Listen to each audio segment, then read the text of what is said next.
Warning, the Savage Nation contains adult language, adult content, psychological nudity. Listener discretion is advised.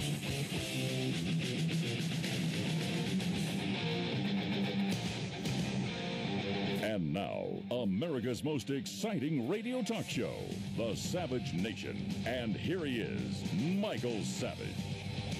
Michael Savage, bigger, stronger, better on The Savage Nation.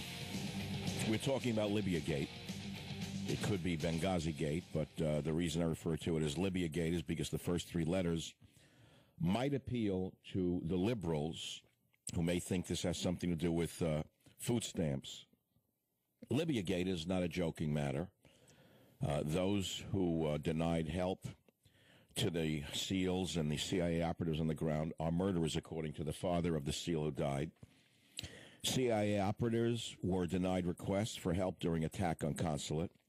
Leon Panchetta says that the military lacked enough information to intervene. That's a bald-faced lie. He's a liar. If we lived in a real democracy, it was a participatory democracy, he would be fired.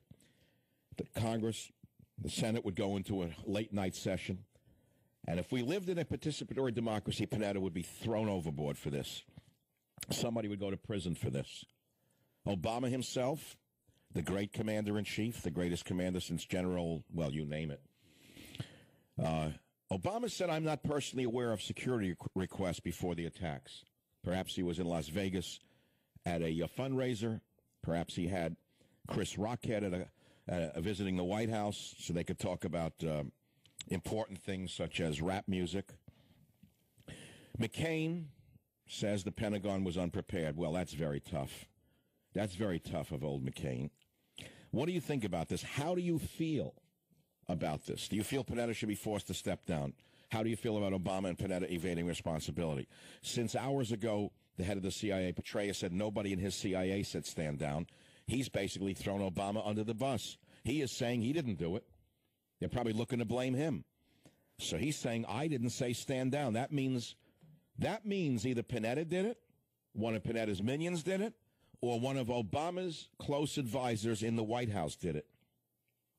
If we lived in a participatory democracy and we had a fourth estate that is not a fifth column, this would bring down the Obama administration. It would be the end of the election. But that's not going to happen. Let's go to the callers now. Line 4 WFTL in Florida. Stephen, thanks for waiting. You're on the Savage Nation. Thank you, Dr. Savage. This isn't about a kidnapping attempt. This is actually probably a tit for tat. If they allowed those men to die because we took out Gaddafi, just like when you were talking about a couple of nights ago about how our Navy SEALs were taken out, that was the same group that took out bin Laden. So this fits in perfectly with Obama's mind. I felt that there was somewhat of they were sacrificial lambs because after bin Laden was taken out, I had a terrible feeling that they were sacrificed in order to calm down the Islamists. I have a terrible feeling that the Obama administration is literally the tail of the Islamist dog. I agree 100% with you. Obama should be impeached. Panetta should go to jail. Well, you can't impeach a man who might be voted out of office in 2 weeks, but God forbid he wins, you're never going to hear any more about this. Oh, it's going to be buried. Why is Romney not saying anything about this on the campaign trail is the real mystery? You know, I think that Romney had the opportunity in the third debate, and he actually let it go because he probably felt this was going to unravel, and he gave Obama enough rope to hang himself with. Well, the third debate was controlled by the fourth estate, which has become the fifth column. Candy Crawley should be disbarred from the journalistic profession. Candy Crawley. By the way, how do you like me down on FTL in this new time slot? I hope you still love it. I love it. I talked to you 4 years ago, and I don't know if you remember the conversation we had. I told you if Obama got elected, I was going to move to Costa Rica, and I didn't do it. It's been 4 years of hell. And thank goodness I have your voice to listen to because it's the only voice of sanity out there. Well, down in Florida, I can imagine you feel outnumbered. As I don't know if you heard the opening of the show, I was in a outdoor mall today talking to my producer, and all I did was say something about Obama, and he should be arrested, where's the military? And this Middle Eastern woman came running up to me and said, what did Obama do? And I said, he let the men die in Libya. And she screamed at me, if they're interfering with my conversation, We need the military on the streets of America, said this Middle Easterner. She said, so they can arrest men like you for criticizing the president. I swear to you, Stephen, that is what Obama has done to America. He has flooded the country with millions of such people. You know it, and I know it. And that's why this election is close. If we still had real Americans in this country, and I will repeat that, if we still had real Americans in this country, this would be an election where Romney would be 30 points ahead.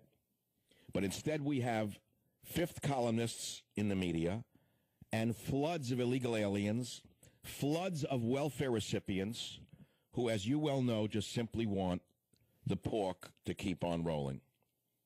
Thanks for listening to the Savage Nation. Let's go to Ted on KSFO in San Francisco. Ted, welcome to the program. What's on your mind?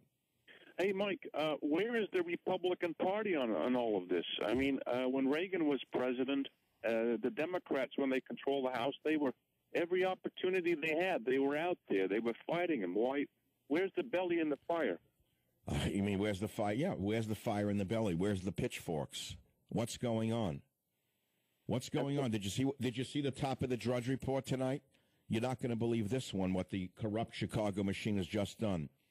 Absentee ballots that were being sent to U.S. military serving in Afghanistan were destroyed in a plane crash. Did you hear this, Ted?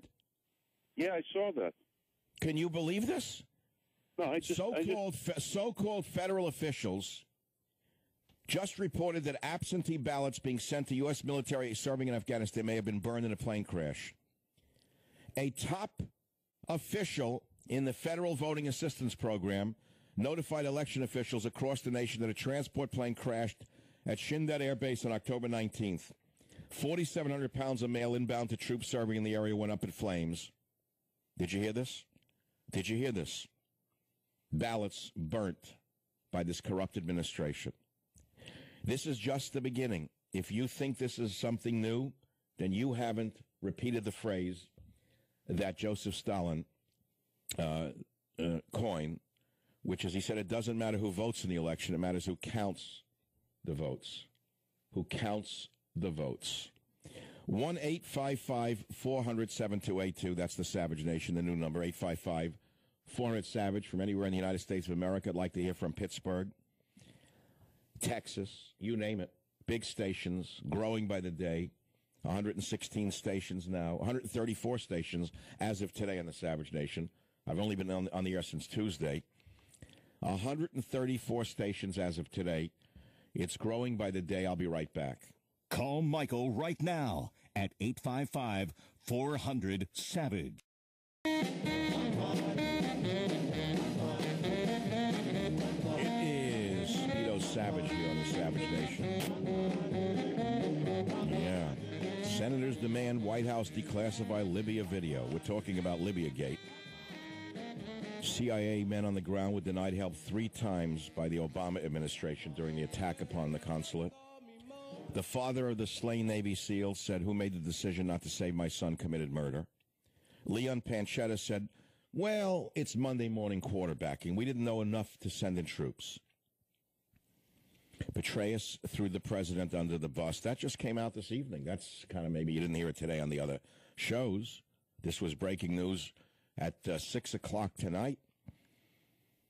This is a big story. CIA Director David Petraeus put out this statement. Listen to it. He said, no one at any level in the CIA told anybody not to help those in need. Claims to the contrary are simply inaccurate. I don't know what that means, actually. That's grammatically incorrect. No one at any level in the CIA told anybody not to help those in need.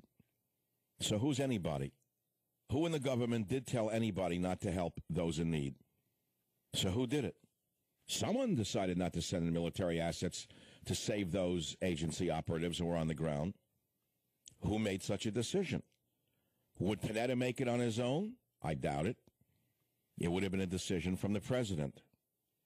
Somebody in the president's office, maybe the president himself, made this decision. Maybe it was Susan Rice.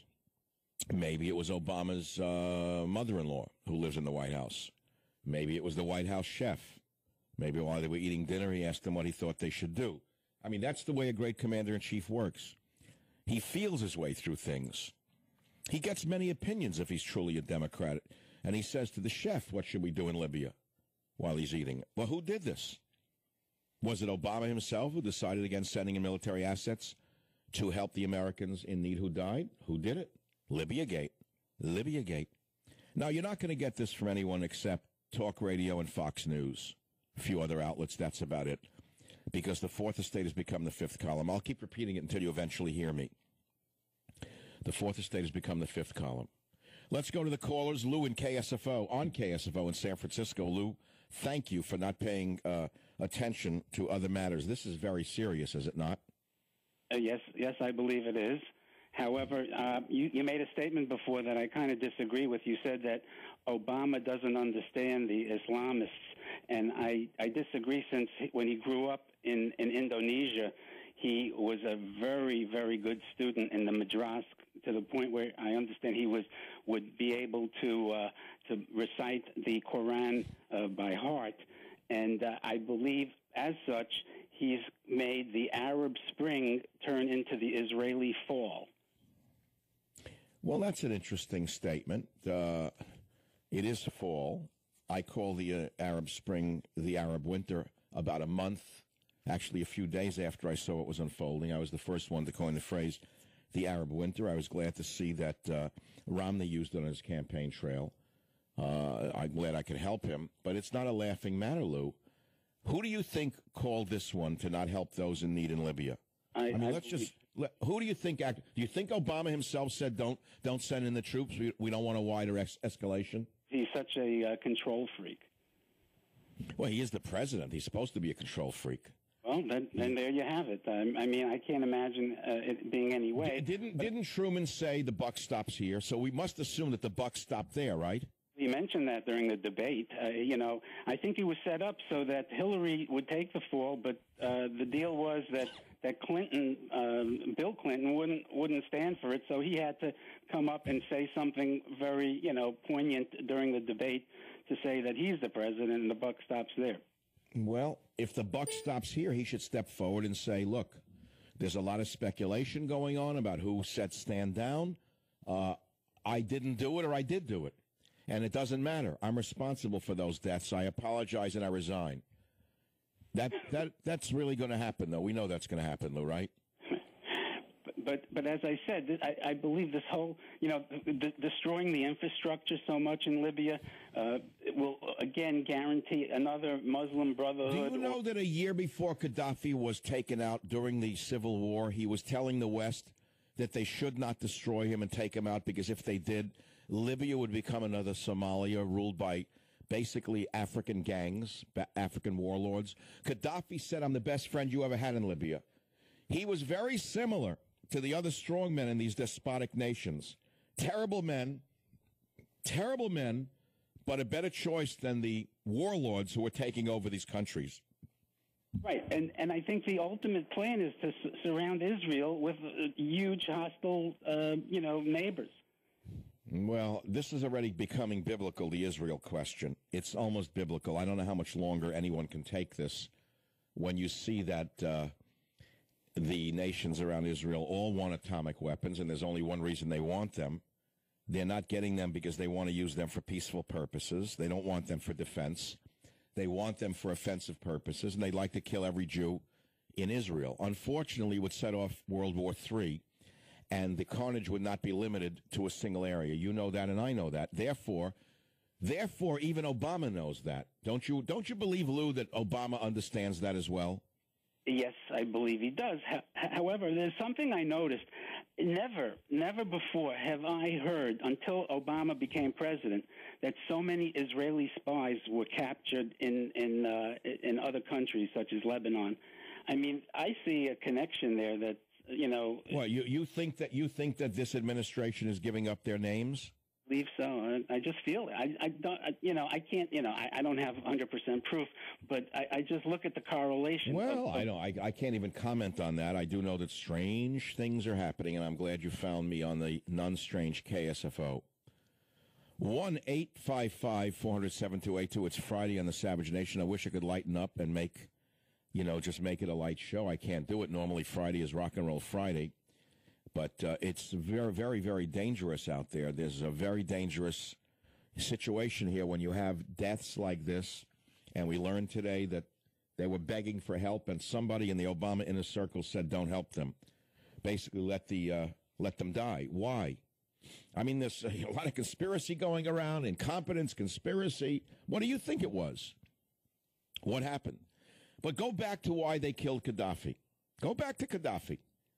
Gaddafi was sort of neutralized by Reagan with the airstrikes and from the F-15s off the aircraft carrier. Remember that? Remember when Reagan ordered those F-15s in the Gulf of Tripoli, and they fired missiles into Gaddafi's tent, killed his son? Gaddafi became a different man after that.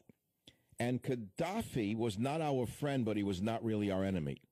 And he controlled all of these African tribal warlords who are now running wild through Libya. And he warned America. He said, do not side with the so-called rebels. He warned. He said it to Hillary. He said it to Obama. He said because they will turn Libya, a rather stable nation, incidentally, before this, into a new Somalia. Is it not becoming a new Somalia? Isn't this Arab Spring concept the greatest policy disaster in modern American times? It is to those of us who know history. But remember what Santayana, the Spanish philosopher, wrote: those who do not know their history are condemned to repeat it. Are you telling me that the average voter in this country knows their history? Do you really believe that when they're watching The Real Housewives of New Jersey? Do you really believe that they know their history, their American history, when they're watching The Real Housewives of Hollywood, when they're watching The Real Housewives of Manhattan, when they're watching vile, disgusting lowlives with no education, such as the Goombas on Jersey Shore, who become national heroes to the extent that even the president refers to them? Can you imagine a thing like this? You actually think they know their history when people of the lowest order have taken over the highest places in this country? I don't think so. And so we're living in broken times where a nanny slashes little children to death and no one has an answer. 10 seconds. I know we're running out of time. So look, there's plenty to talk about right here on the Savage Nation. Be here or be nowhere. I'll be right back. Call Michael right now at 855-400-SAVAGE. KSFO. Oh, you sweet thing. Do I want? Will I want?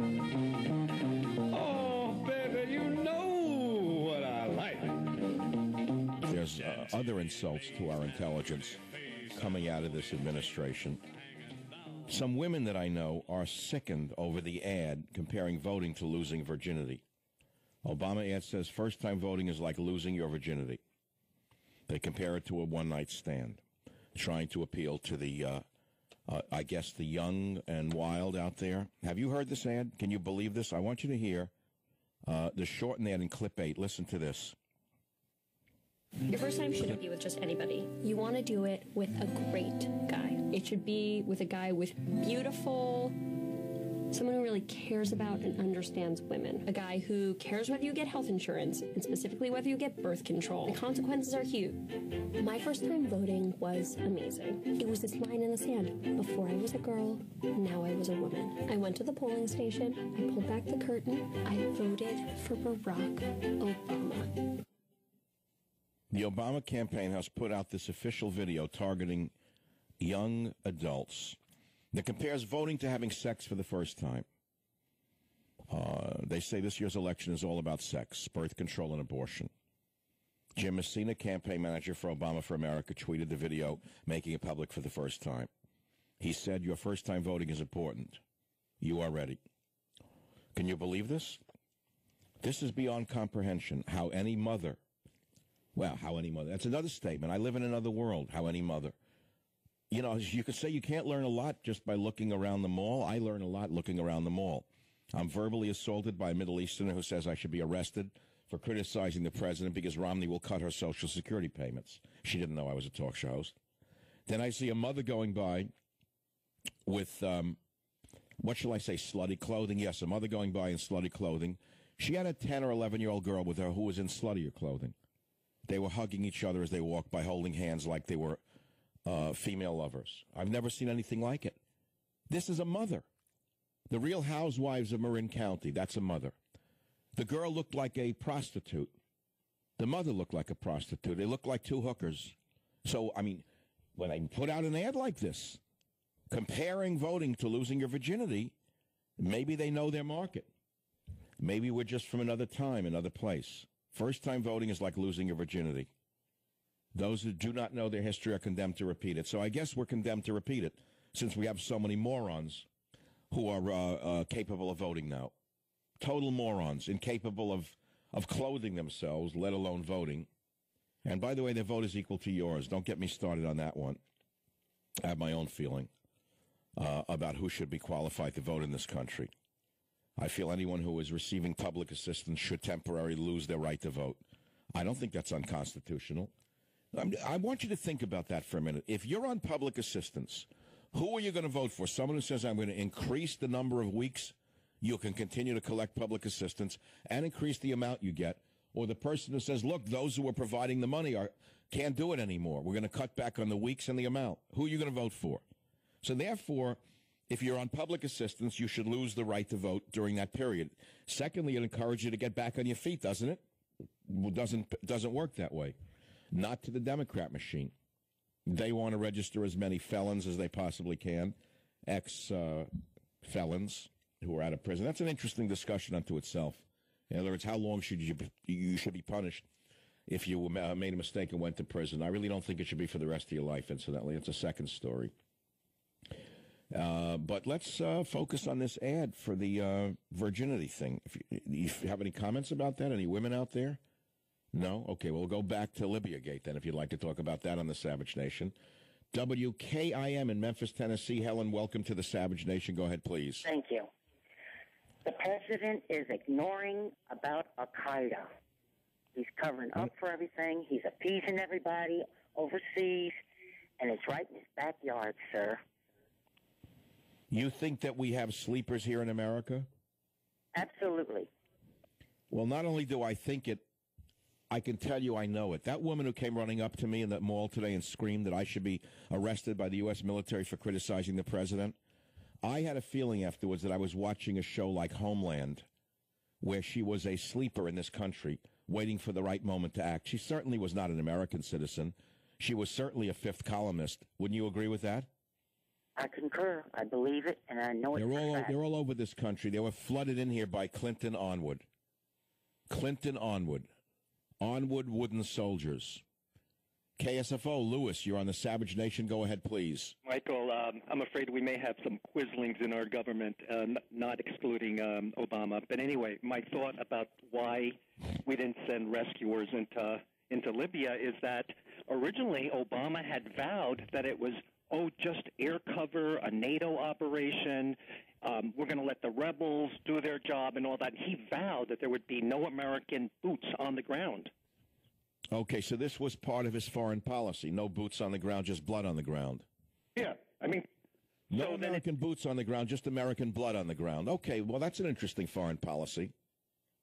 The motivation that he put out, that was the reason that he didn't have to go to Congress to get any approval, that it's not a big deal. It's a very interesting perspective, and I think you're right. In other words, let's avoid the conspiracy theories that he was working for the other side, or he was trying to trade Ambassador Stevens for the blind sheik. I mean, these are potentially viable theories for a novel, but it's probably more likely that what you said is true, which is that his policy is no American boots on the ground. Let the Islamists have the playground to themselves. Yeah, I think that's well, it. Okay, that's nice. That's nice to hear. I love Panetta saying that it's Monday morning quarterbacking to even ask the question about why troops were not sent in. But where are the Republicans on this? They're going to hold a hearing on it, after the election? I think that would be a little too late. Who gave the order to stand down? Who gave the order to stand down? Let's go to Kern in Bakersfield, California. KERN. David, thank you for calling the Savage Nation. Go ahead, please. Hi. It's really nice to talk to you. I've been listening to you for about 2 years, and just want to say it's great that you're back on the radio. I think Obama is the one who gave the order to stand down. and I think it's not for any type of underlying motives. I think he's just a petty man.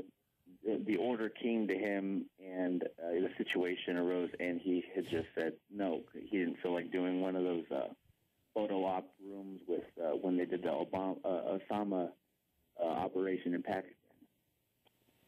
Okay, so you think that Obama gave the order to stand down. Okay, well, I mean, he is the commander-in-chief. It actually doesn't matter who gave the order.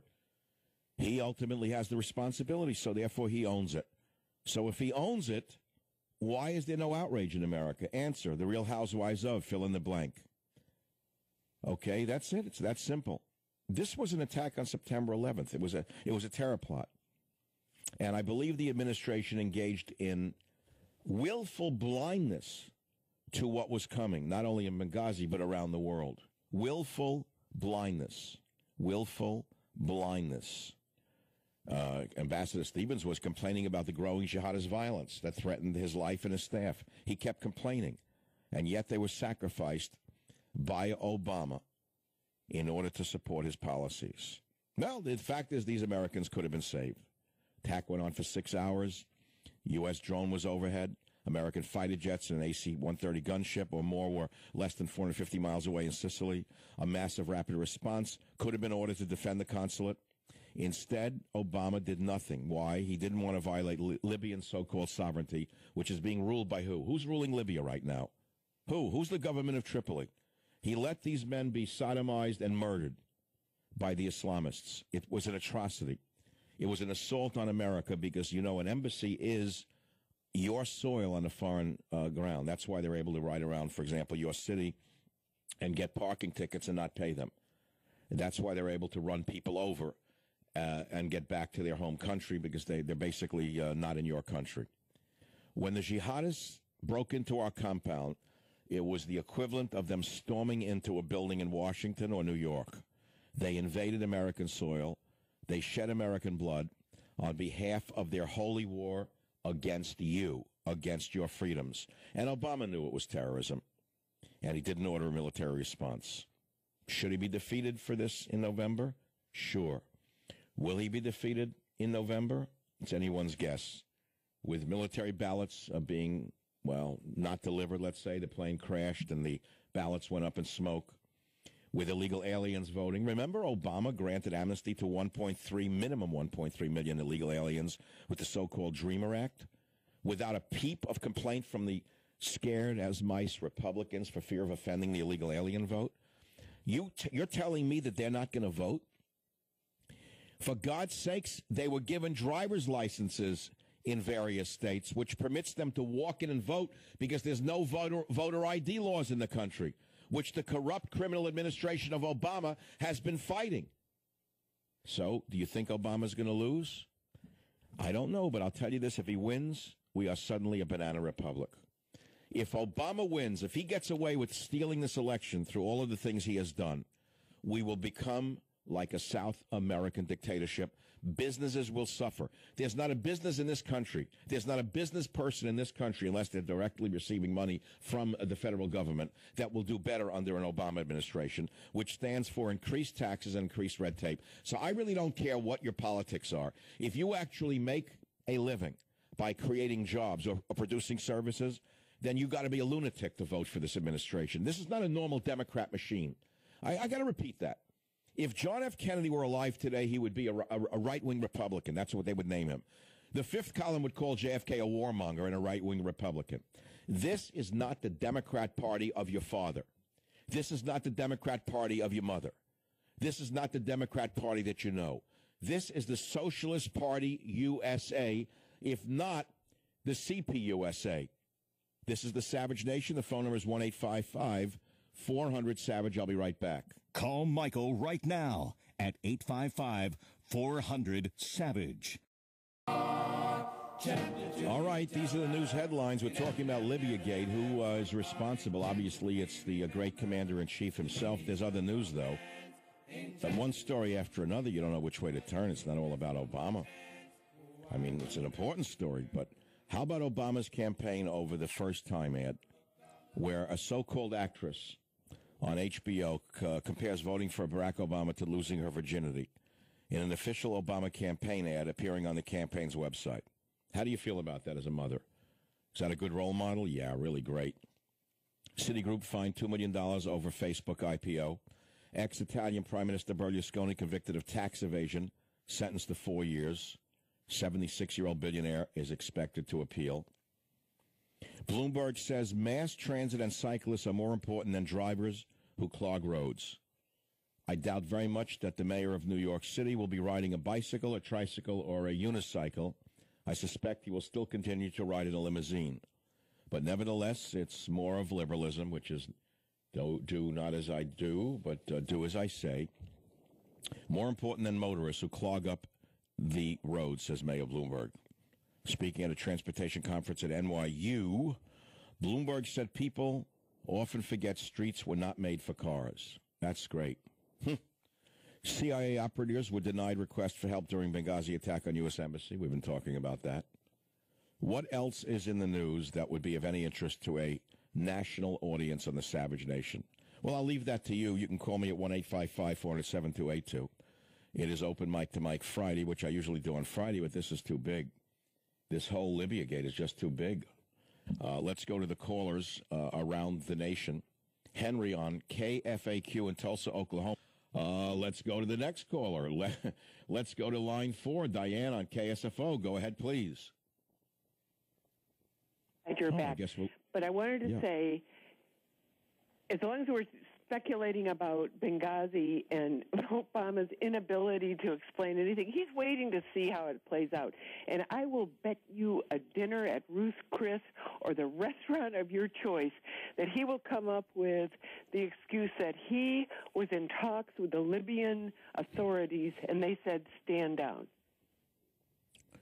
Oh, that they said stand down. It's like an excuse. It's to blame someone. He, and he trusted them. And that's why he stood down. He didn't just sacrifice these people. That would be a plausible thing that somebody like Obama could say. I take it you're going to be voting for Romney come November. Yes. I think that's a fair assumption. Did you actually believe Obama would be this incompetent and dangerous when he was elected? Yeah, I didn't know the details. But, Is Obama as bad as those of us who don't like what he's done say he is, or are we just off the mark here? Are we blowing up the dangers of the Obama administration, particularly Obama 2.0? Not at all, but I think it's important to say that it's okay to love Obama. You just got to get him out of the presidency. And I say that because my sister, my best friend, people I know, they blindly support him. They love him. Do they know what he has? Why do they love him? Tell me why they love him. Because I think he speaks to something in them, when he gives his speeches, that says... I have an editorial from the local newspaper, the San Francisco Chronicle, who recommends to reelect Obama. Isn't that shocking that a Democrat would be recommended by the Chronicle? But I read it, with a Mark Twain-like eye on it. I couldn't believe the reasons. You ready for this? He says, our main problem with Obama, now they're criticizing him, even though they say he should be reelected, is that he has not made a priority of 4 issues that should transcend party lines. Climate change, comprehensive immigration reform, that means amnesty for illegal aliens, the soaring national debt, I think he did that right, and the long-term sustainability of Social Security and Medicare. So he said these must be among his priorities if elected to a second term. I know. And so in other words, they are saying he wasn't leftist enough. Do you get that, Diane? Yeah. The Chronicle says he wasn't left-wing enough for them. Now, here it gets even better, why they're recommending him. And this is why you must pay careful attention to the left-wingers. They go on and they say the Obama administration would continue its course of expanding gay rights and preserving women's access to abortion and contraception. Perhaps the biggest distinction between the two is their contrasting views on the size and role of government. Romney has called for a smaller, more streamlined federal government. He has called for deep cuts in non-defense discretionary spending, and that would be terrible for the socialists at the San Francisco Chronicle, by the way, who know nothing about business. They've been bleeding hundreds of thousands of dollars a month for years. They can't even run a newspaper, yet they want a man who can't run a country to run it again. This is an example of the fifth column. You understood what I said when I said the fourth estate has become the fifth column. I'm sure you're one of the more literate listeners, correct? Yes, it was beautiful. Yes.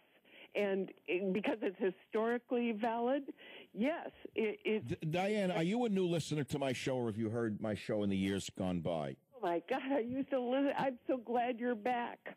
No, I really enjoy your shows and your thinking, you know. Well, thank God. I'm glad you enjoy my shows and my thinking, not my shows and my sinking, because we don't want to do that, especially since I'm on the water an awful lot. But thanks very much for the kind words in the Savage Nation. 1-855-400-7282 this Friday evening on the Savage Nation, 855-400-SAVAGE. These topics are amazing. They're amazing. They're dangerously amazing. Libya Gate should have, frankly, if we lived in a participatory democracy, there'd be a call for an election right now. You know, I'm telling you, this is an amazing story. It would bring down any other administration. Can you imagine if it was Spiro Agnew as president, or Nixon and Agnew? Do you think they would still be in business if a Republican had permitted an ambassador and special ops guys to be killed and then lied about it? Do you think so? I don't think so. This is the Savage Nation. I will be back in the next hour to take your calls right here at 855. Call Michael right now at...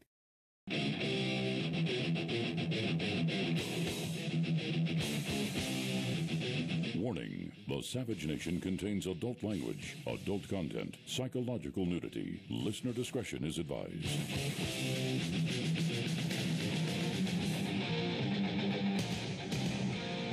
And now, America's most exciting radio talk show, The Savage Nation. And here he is, Michael Savage. It is The Savage Nation. We're talking about Libya Gate and all the other news stories of the day. I like to go to my website, michaelsavage.com, where I post stories from 7 o'clock in the morning that are important to me, and I've not changed this one. CIA ops were denied request for help in Benghazi attack. It should bring down the Obama administration. Unfortunately, it may not. It probably will not. The welfare recipients could care less about Benghazi. They care more about other things. Manhattan nanny accused of stabbing toddlers to death. A story beyond comprehension. I accused the drugs. I would say she was medicated and something happened with her selective serotonin uptake inhibitors. Something went wrong with her medication. There's no other explanation. U.S. Navy SEALs disgusted with Weinstein's Obama propaganda. Shame on Nat Geo. I'm not going to watch Nat Geo for a while.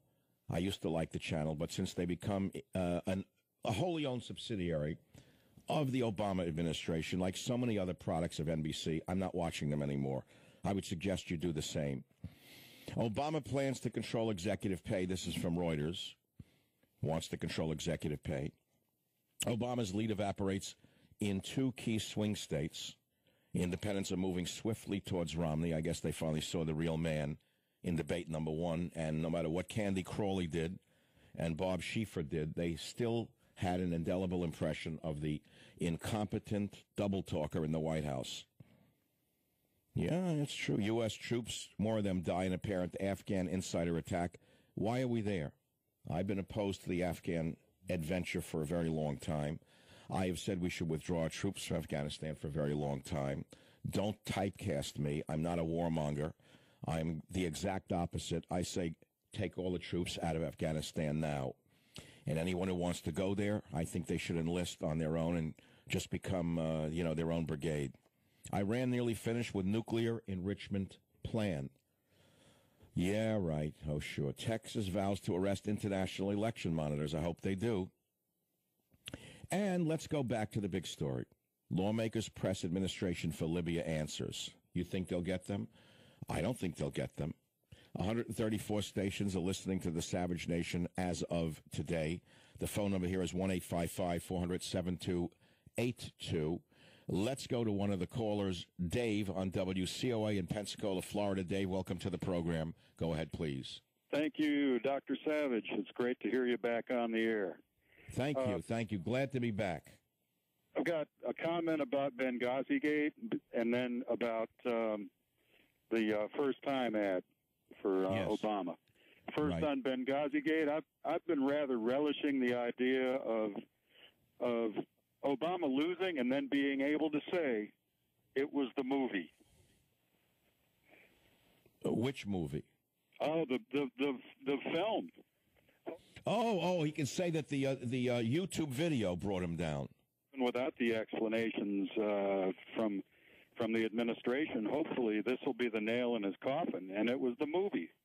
Yeah, but do you actually think that those who are so slavishly addicted to Obama and his lies and his machine are going to change their mind because of the death of an ambassador? We can only hope.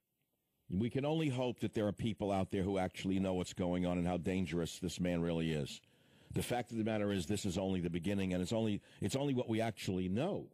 Now, what about this virginity ad? Lose your virginity, vote for Obama ad.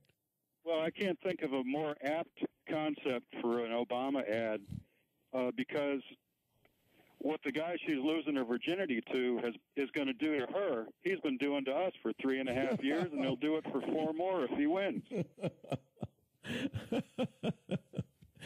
Oh, it's the first laugh I've had all night, Dave. Thanks. You're in the heart of Pensacola, I take it, which is the real Florida. I mean, I'm not denigrating Southern Florida, but Southern Florida is not really Florida, as we know. Southern Florida is another borough of New York and of Venezuela.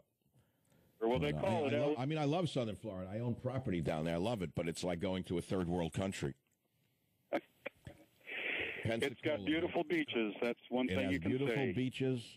Yes, it certainly does. It's a family show, so I can't say anything more than no. It's a beautiful place. It really is. I mean, if you like South America, you will love South Florida, as do many South Americans who are fleeing the dictatorships and moving into that area. You know, it's almost time for another break on the Savage Nation. I'm here every night on your local station. I think it's 121 now. I've lost count. I got it earlier. Don't know what I did with it. It's big in only 1 week. And you can catch me every night in this time slot on your local station. Big stations, KSFO, San Francisco, KLIF, Dallas, WJR, Detroit, KVI, Seattle, FTL, Fort Lauderdale, NIS, Norfolk. I have not purposely left your station out, but you're all very important to me, and I hope you tell your friends about the program.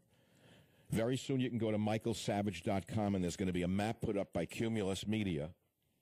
Cumulus Media will put up a map of the entire country with every city where my show plays, and you press the button, and it'll tell you what station I'm on and what times I'm on, which is incredible. The graphic is great. I can't wait until I see it go up. And again, this is the place for the Savage Nation. I've been on the radio since 1994.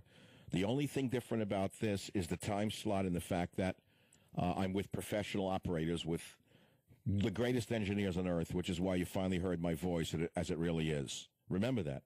This is the first time you've actually heard the Savage voice.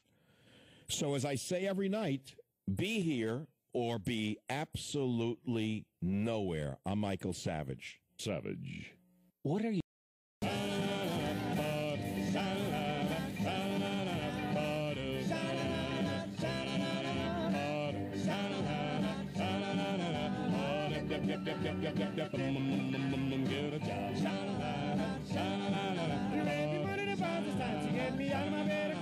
I got callers. Brian, welcome to the Savage Nation.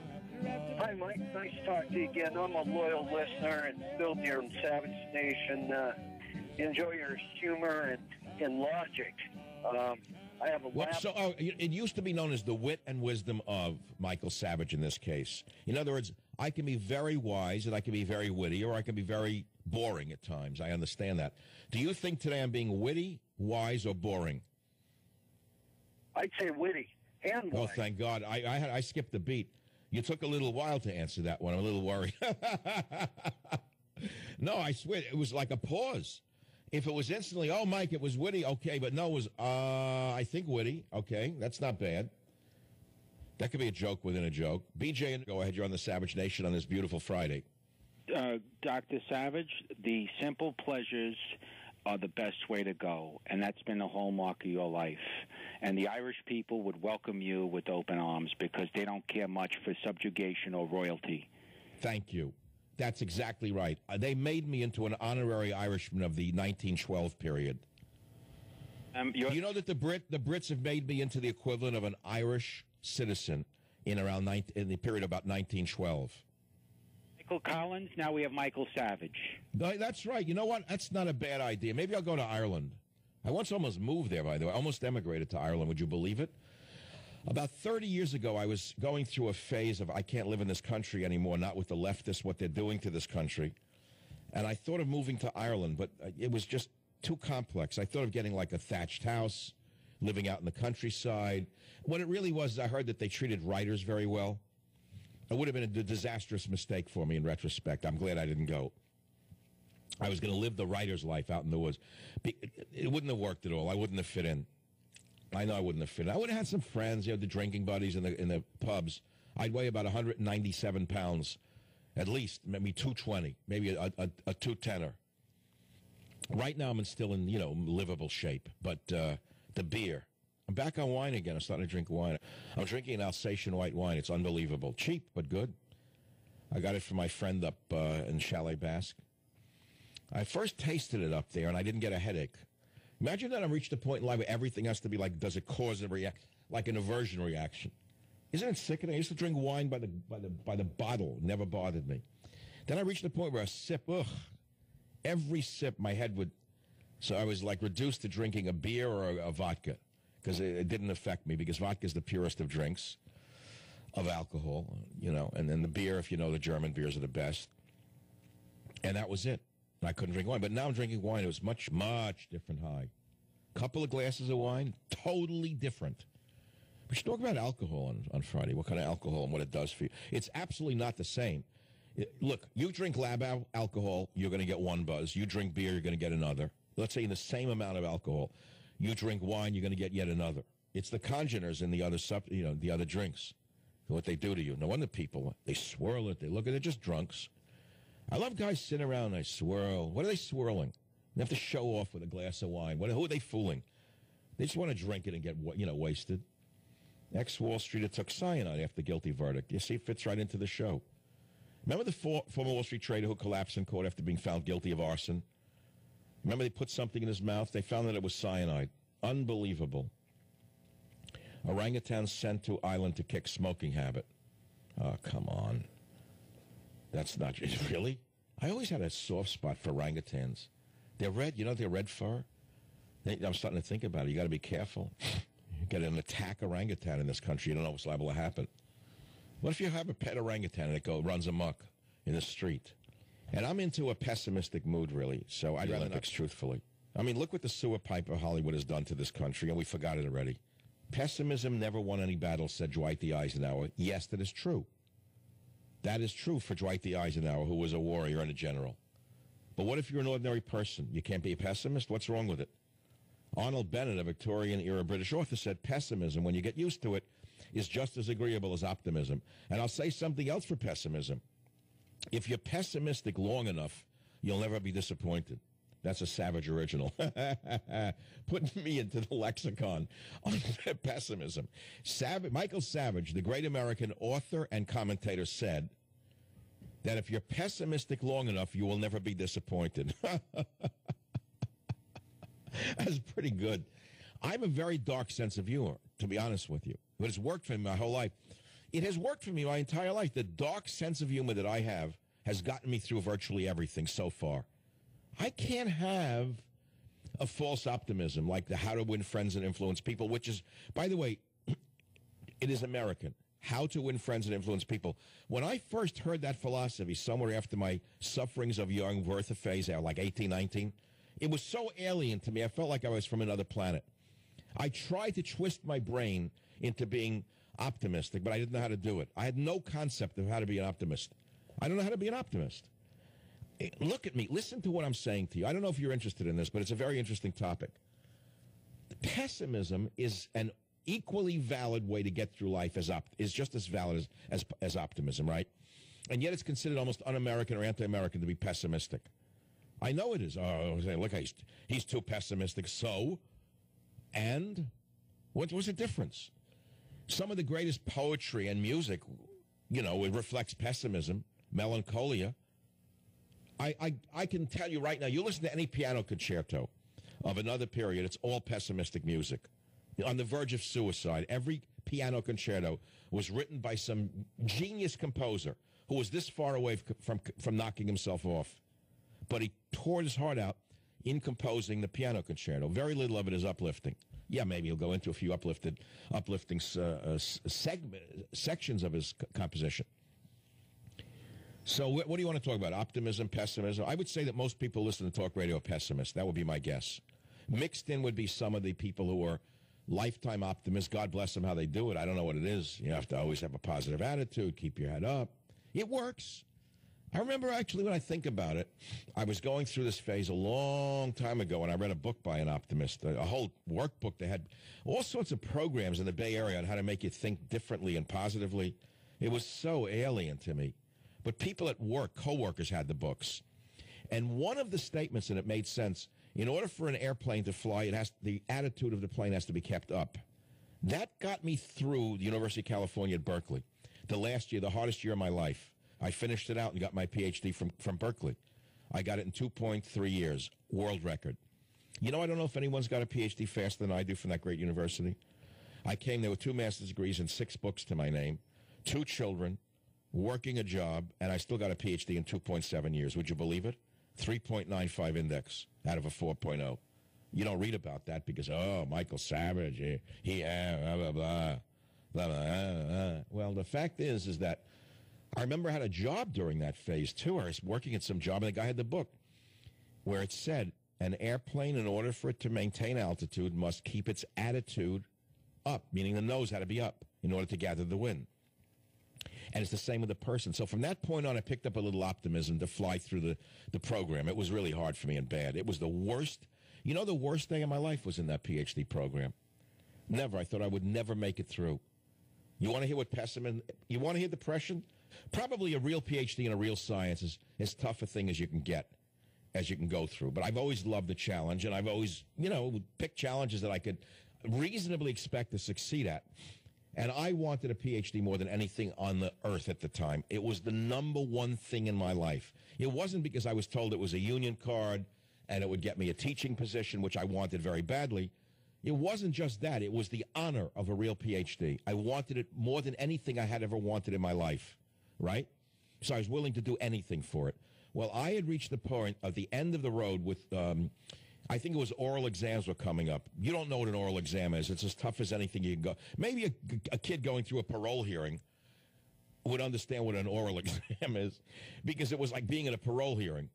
You have like a panel of your 3 professors, and you have to defend your thesis, and you really have to know your stuff, because they're going to cut you to ribbons if you're at a real university in a real science. Very tough. I remember feeling so low.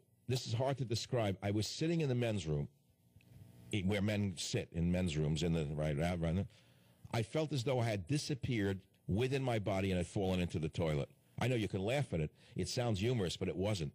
It was almost a semi-psychotic state of exhaustion. I used all of the techniques that I still use, frankly, to get through those periods, including religion. It's when I think I went into my very heavy God phase.